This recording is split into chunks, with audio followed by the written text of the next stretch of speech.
मनुष्य भी बड़ा विचित्र प्राणी है।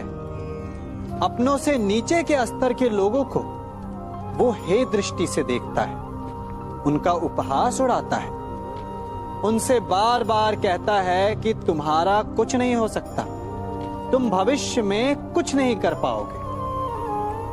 जब मनुष्य के पास धन, संपत्ति, मान होता है तो वो दूसरों का आदर नहीं करता, परंतु वो एक बात भूल जाता है कि उससे भी अधिक शक्तिशाली कोई अस्तित्व में है, और वो है समय।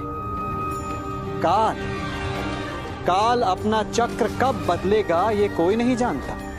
समय अपनी करवट कब लेगा ये कोई नहीं जानता। कोयला भी समय के साथ साथ हीरे में परिवर्तित हो जाता है। इसलिए जीवन में कभी भी किसी का भी उपहास नहीं उड़ाना चाहिए।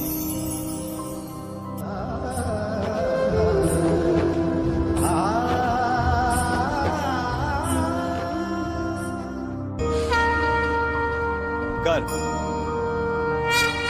अभिमान और अहंकार, ये तीनों सुनने में एक जैसे लगते हैं, परंतु तीनों का अर्थ भिन्न होता है और परिणाम भी। तीनों का आरंभ प्रेम से होता है। स्वयं से प्रेम, परिश्रम हमारे मन में गर्व को जन्म देता है और सफलता अभिमान जगाती है। यहां तक ठीक है, परंतु जब ये भावना अहंकार बन जाती है तब वो समस्या बन जाती है, क्योंकि सबसे बुरा अंत अहंकारी का ही होता है। परंतु मनुष्य के लिए पहेली यही है कि पहचाना कैसे जाए कि अहंकार जग गया है और उसका दमन आवश्यक है। इसका उत्तर मैं नहीं, आपका मन देगा। जब तक आप स्वयं से प्रसन्न हैं, जब तक आप सबसे ऊंचा उठने का प्रयास कर रहे हैं, तब तक ठीक है। परंतु जब आपके मन में दूसरों को नीचा समझने का भाव आ जाए तो सावधान हो जाइए, क्योंकि यही अहंकार है जो वास्तव में आपको हीन कर रहा है।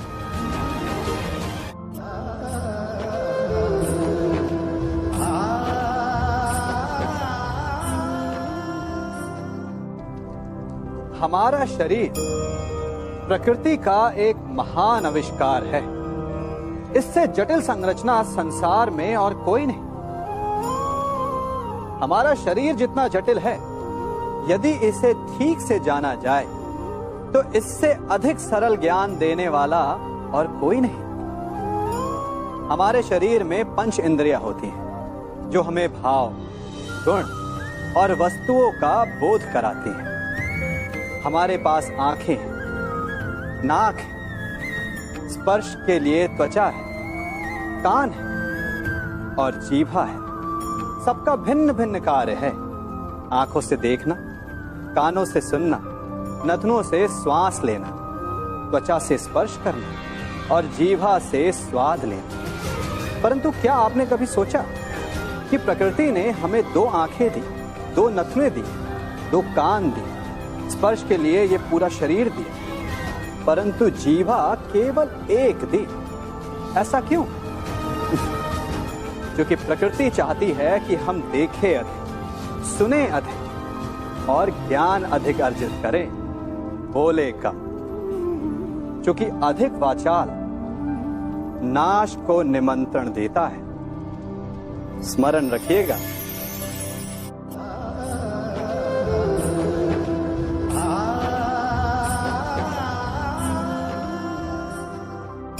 मनुष्य की सबसे बड़ी दुर्बलता क्या होती है? सोचिए।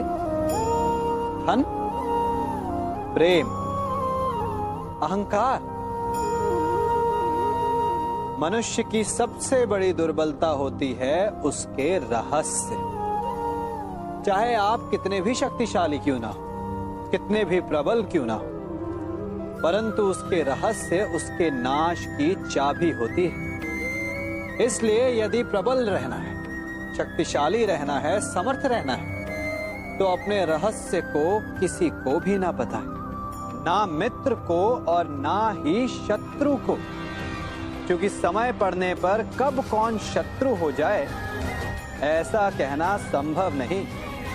विभीषण को रावण के अमृत कुंड का ज्ञात था, इसीलिए प्रभु श्री राम रावण का वध करने में सफल हो सके। इसलिए उचित यही है कि आप अपने रहस्य को स्वयं तक ही सीमित रखें।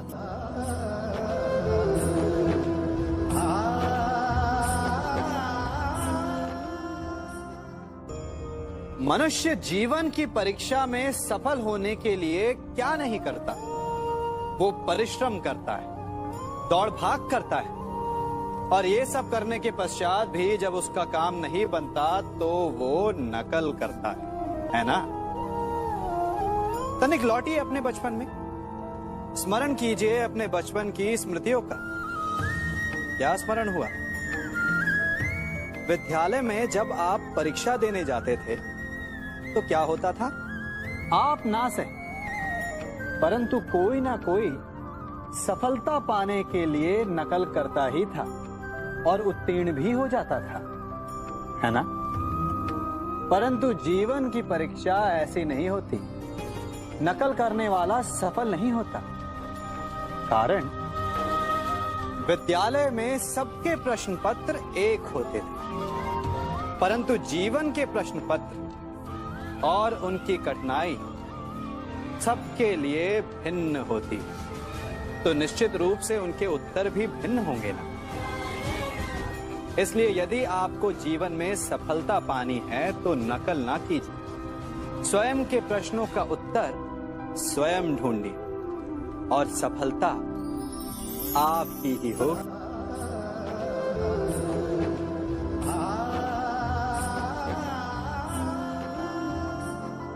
जब सागर का जल वाष्प बनकर उड़ता है तब वो हमें दिखाई नहीं देता। मेघ उस जल को अपने भीतर छिपा लेते हैं, लंबी यात्रा करते हैं, प्रयास करते हैं कि वो जल सदा उनके भीतर छिपा रहे, परंतु जब वायु का वेग उन्हें उड़ाकर किसी पर्वत से ले जाकर के टकरा देता है तब उन मेघों को बरसना ही पड़ता है, क्योंकि यही नियति है, यही प्रकृति है। क्योंकि जल को सागर में जाकर मिलना ही है। ठीक ऐसा ही हमारे साथ भी होता है। हम सत्य अपने मन के मेघों में चाहे जितना छिपाने का प्रयास कर लें, परंतु समय की आंधी उसे वास्तविकता के पर्वत से ले जाकर के टकराकर हमारे समक्ष ले ही आती है। जिस भय के कारण आप सत्य को सामने नहीं लेकर आना चाहते, एक दिन वही भय हमारे समक्ष आकर खड़ा हो जाता है और फिर हम लाचार हो जाते हैं, क्योंकि हमने उस भय का सामना करने की तैयारी नहीं की होती। इसलिए सत्य से भागे नहीं, उसे छिपाए भी नहीं, उसे स्वीकार करें। भविष्य की बड़ी विपत्ति से बच जाएंगे।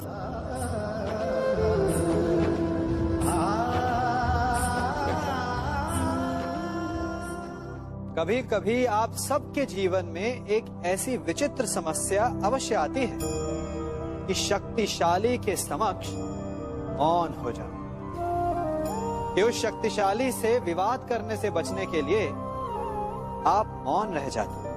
मानता हूं ऐसा करने से आप एक विवाद से बच जाते, एक संघर्ष से बच जाते, परंतु ऐसा बचाव एक बड़े संघर्ष को जन्म दे देता है। कैसे? हमारा मौन रहना अनजाने में उसका समर्थन बन जाता है और वो स्वयं को अधिक शक्तिशाली अनुभव करता है और यहां से हमारा दमन प्रारंभ हो जाता है। एक के बाद एक हम अन्याय में अनचाहे रूप से सम्मिलित होते चले जाते, तो इसका तोड़ क्या है?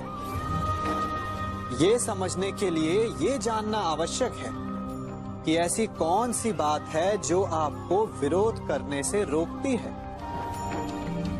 ये सामने वाले की शक्ति नहीं जो आपको रोकती है, ये आपके भीतर छिपा भय है जो आपको रोकता है। हाँ, कभी कभी भय आपकी सुरक्षा अवश्य कर सकता है, परंतु साथ साथ ये भी जानना आवश्यक है कि ये भय ही है जो आपको मौन भी रखता है। इसलिए अपने मन से भय को निकालिए और खुलकर अनीति का, अन्याय का विरोध कीजिए, और फिर देखिएगा आपका मन कितना मुक्त, कितना हल्का अनुभव करेगा।